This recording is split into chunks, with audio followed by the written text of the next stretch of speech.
Si Ginoong Jesus diha sa imong kinabuhi dili ugma dili unya apan karon ang panahon nga hatagan nimo panahon ng Dios diha sa imong kinabuhi higala. Nganuman ang kalibutan walay laing gidalit kagool o kapakyasan lang. Hallelujah. Mao ni ang tinuod dinhi sa kalibutan higala. Mosinati taog mga kapakyasan. Musakit ang atong dughan tungod sa kapakyasan.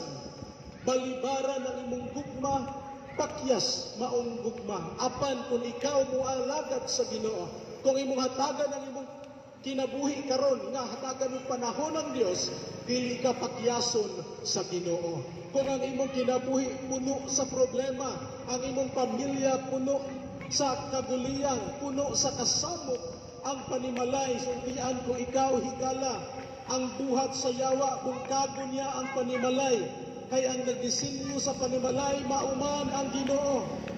Usa ka bana, usa ka asawa, ug mga anak, mauni siya ang panimalay, mauni ang pamilya, gusto sa yawa nga bungkagon kini, unsay nahitabo sa mga panimalay karon, sa mga pamilya karon, gibungkag sa yawa. Sa nganong usay hinungdan, nganong nabungkag man tungod sa sala.